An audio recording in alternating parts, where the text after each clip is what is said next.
In the world of luxury, something really big has changed. It's not so much about what you own anymore, it's about what you do. So today, let's dive into the art of experiential luxury and explore how brands are getting really good at selling memories, not just products. So, what's the big difference? Well, think about it.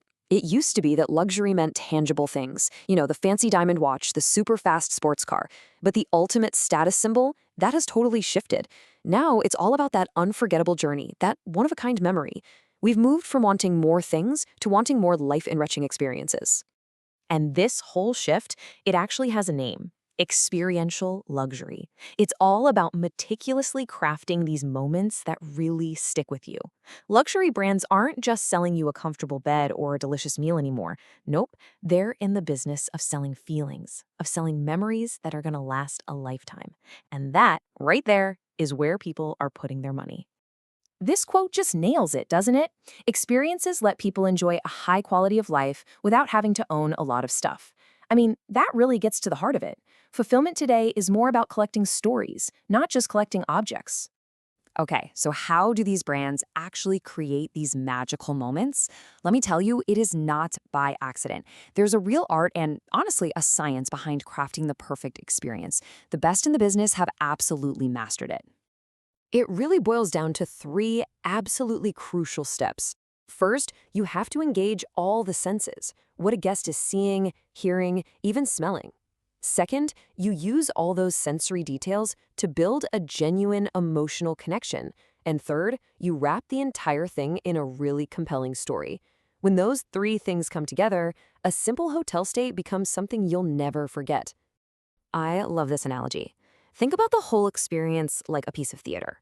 The hotel, that's the stage. The staff are the actors. But the guest, you're not just sitting in the audience watching it all happen. No, you're an active participant. You're actually a co-creator in the story that's unfolding around you. And at the absolute core of this whole theatrical production is storytelling. It is probably the most powerful tool in the entire playbook of experiential luxury. Why? Because a good story turns a simple transaction into a memorable narrative. It connects on an emotional level, and it makes a brand unforgettable. And of course, the best stories are the ones the guest feels like they had a hand in writing.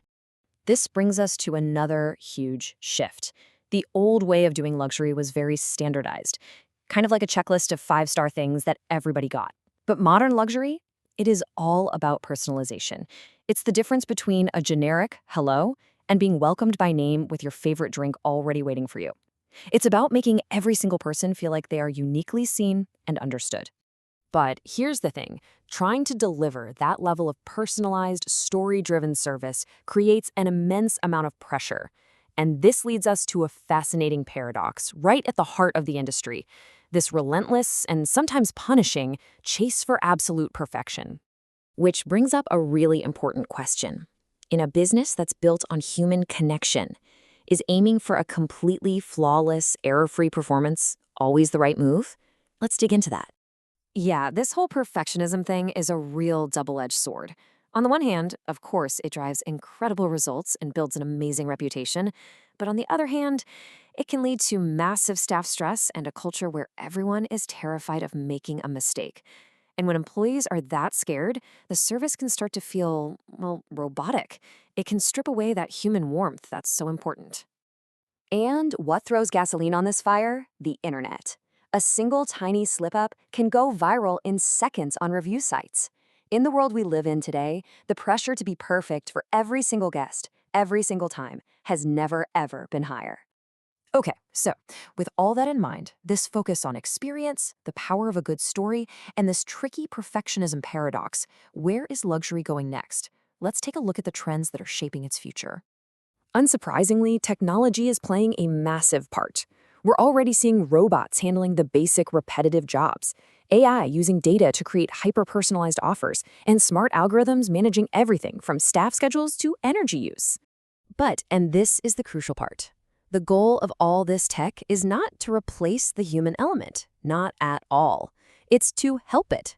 The idea is to automate the routine stuff to free up the human staff so they can focus on what they do best: providing real empathy, creativity, and genuine human connection.